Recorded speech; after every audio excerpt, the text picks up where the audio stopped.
Hi everyone, this is Frank Nunez and welcome to Teachly University. And today we'll be discussing in our lecture literary analysis. And like with every lecture, I love to start with a quote, and this is from J.D. Salinger, the author of Catcher in the Rye, who wrote, "What really knocks me out is a book that when you're all done reading it, you wish the author that wrote it was a terrific friend of yours, and you can call him up on the phone whenever you felt like it.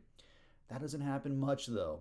And Salinger's quote really captures this lecture because I think there's something really profound about reading a great book. And it's hard to explain, but when you read a great book and you just can't turn it down, you're enthralled with it. You also develop a relationship with the writer. And I think the attempt in this course is really to answer questions, and really, or try to hit two burns with one stone, which is why is it that we love enthralling books, and how can we analyze these great literary works? And I want to start with talking or introducing you to the Italian Renaissance. And the reason I'm doing that is because this was a period in history where it was a great moment of creative expression where geniuses like Da Vinci and Michelangelo and other artists and painters and inventors were able to experiment, become controversial, and be able to express themselves in such a way that where they were able to create great works of art that to this day are still studied and analyzed and respected. And when it comes to literary works, most people I think will agree that Shakespeare is sort of still at the pantheon or at the pinnacle of literature. And there's a reason why to this day he is still studied and analyzed, and really how his works are really the foundation still for many books and stories that are created today. But I think the question is why? Why is it that his work continues to stand out today? And I think the reason was because Shakespeare was really a master at discussing the fallibility of man and of human nature. He was able to create stories, of course, like Julius Caesar, which is being depicted here as being assassinated in this mural, to Hamlet and Othello. He's able to discuss human nature and the imperfections and concerns that we have with living life. And again, he was able to tap into the human psyche. And Shakespeare was just a genius at doing that. And I think that's why his works are still relevant today because we can relate to them because he encompasses in his work the discussion of the universal idea. The universal idea, where it's basically a message that the author or artist is trying to convey that we can relate to that discusses the concerns that we have of living life. And to provide a more specific definition, the universal idea explores various aspects of human nature that transcends cultures and geography. It is a discussion of the concerns that come along with living in an imperfect world, and that's another important point. We obviously live in an imperfect world. There's good things that happen, but there's bad things that happen. We've all gone through challenges and we've experienced joy, but also pain and sadness. And it's this these universal ideas that explore these imperfections that are part of living life. And as far as these universal ideas, they can come in a number of different forms. Good versus evil, coming of age, where we grow out of adolescence, the dangers of totalitarianism, revenge, it's the dark side, that shadow that we have, that's all buried within us.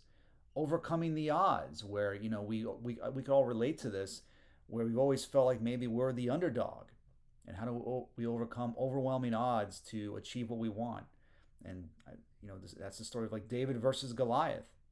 Love, hate, we've all experienced that. We can all relate to this because we're human. This is all part of being human. And Joseph Campbell dealt with much of this in his work and his when he wrote his book, The Hero in a Thousand Faces. And Campbell's work dealt with exploring the universal idea as it related to mythology and the hero's journey. And in the story of self discovery and overcoming the trials and tribulations of life is the foundation behind the myth of the hero and why it is interwoven in the human experience. This is what Campbell really studied and pontificated about often, was this idea of the hero's journey, that we're all born into this imperfect world and we all go through this journey. We're all going through it whether we like it or not. We could say that we're the hero in our own lives.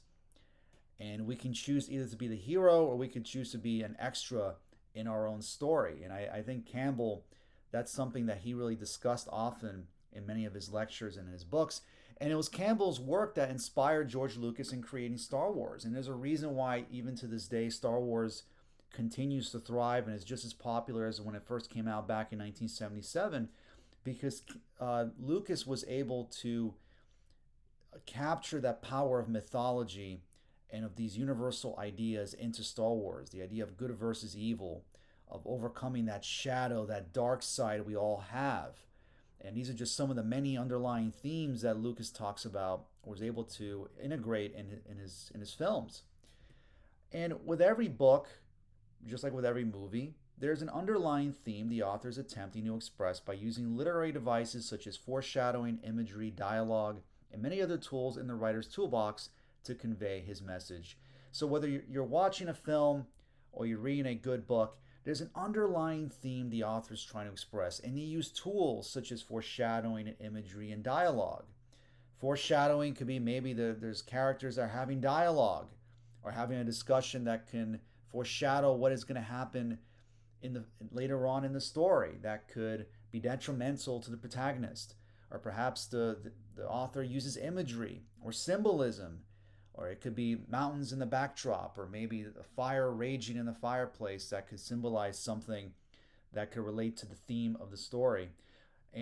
But regardless of what tools the author uses, there is an underlying theme of that the author is trying to express.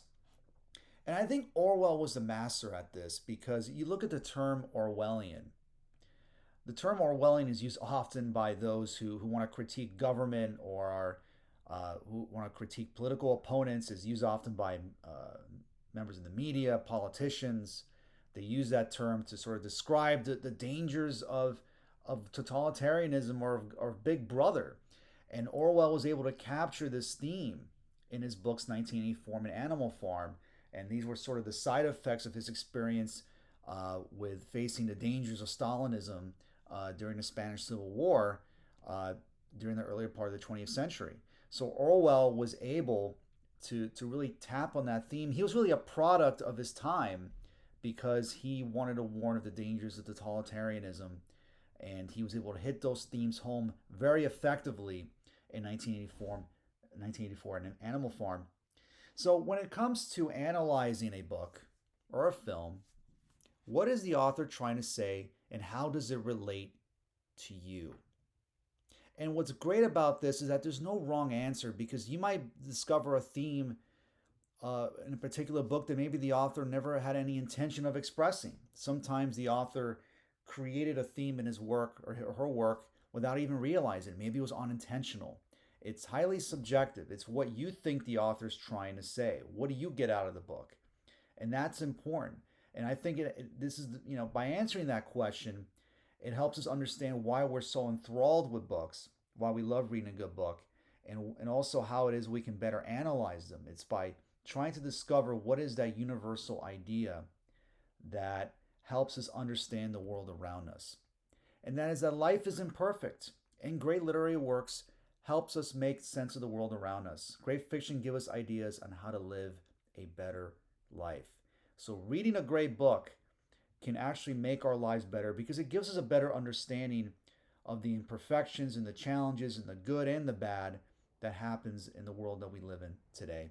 So if you like this video, please subscribe to my YouTube channel, and you can also visit teachinguniversity.com, where you can view more of my lectures, purchase my courses, and also, more importantly, subscribe to my email list, where you get updates on new courses and news and events related to Teaching University. You can also visit my Udemy page. I'm going to have all these links for the lecture description, so that you can look at my additional courses that I have. So thank you so much for watching this lecture today, and I'll see you next time.